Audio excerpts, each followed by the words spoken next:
Buried truths. It began as an ordinary day on Elmwood Lane. A crew of construction workers had been contracted to renovate the charming, albeit dilapidated Victorian house at the corner of the street. The property had sat vacant for decades before its current owner, a quiet widower named Gerald Maddox, purchased it at an estate sale. Maddox, a retired architect, claimed he wanted to restore the house to its former glory. The discovery was accidental. Beneath a cracked floorboard in what used to be the grand dining room, one of the workers noticed a peculiar hollow sound.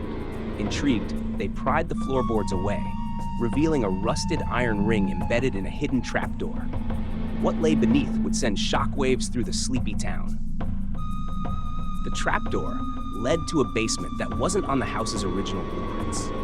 The air was thick and stale, carrying a faint metallic tang. At first glance, it appeared to be a simple root cellar. Dirt floors, stone walls. But a closer look revealed something chilling. Against one wall was an old, rusted table, stained with what could only be blood. Tools with sinister purposes were neatly arranged on shelves, and in the far corner, a mound of disturbed earth suggested secrets buried long ago. The police were called immediately. Under the watchful eyes of the gathered crew and the curious neighbors, officers unearthed a skeletal hand protruding from the dirt. Forensic teams arrived, unearthing not one but 3 bodies, all buried at least 40 years prior. The case became an instant media sensation. Gerald Maddox stood in the midst of the commotion, his face a mask of confusion and disbelief. "I didn't know about any of this," he insisted. "I bought the house as is. How could I have known?" Detective Clara Hughes was assigned to the case. Methodical and relentless, she was determined to uncover the truth. The bodies were identified as young women who had gone missing between 1978 and 1982. Each had been reported last seen within a 5-mile radius of Elmwood Lane. As the investigation progressed, disturbing connections emerged. The property's previous owner, Arthur Leland, had been a reclusive painter who vanished without a trace in 1983. His disappearance had been dismissed as a case of a man abandoning his failing career. However, his records hinted at a darker side.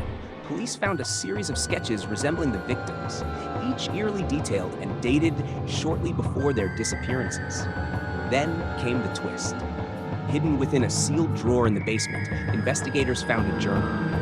The entries were scrawled in jagged, frantic handwriting, detailing the murders in harrowing detail. The author described luring the women to the house, their final moments, and the twisted satisfaction derived from the acts. On the final page, a chilling line stood out: "The one who inherits my sins will bear their weight forever." The journal was signed, not by Arthur Leland, but by a name that made Clara's blood run cold: Gerald Maddox. Maddox vehemently denied authorship. "This is insane.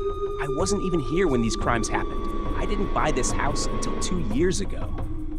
Yet, handwriting analysis confirmed a match, and his DNA was found on the journal. Detective Hughes couldn't shake the feeling that something didn't add up. Maddox's records showed he'd lived across the country at the time of the murders, with no apparent ties to the town or the house. Still, the evidence was damning. The break came when Clara reviewed old property records.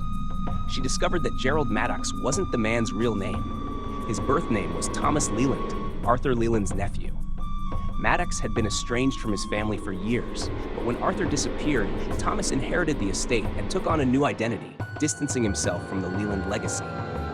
Confronted with this revelation, Maddox's calm demeanor shattered. He confessed, but not to murder. "I didn't kill them," he whispered, his voice trembling. "Arthur did. He made me watch when I was a boy.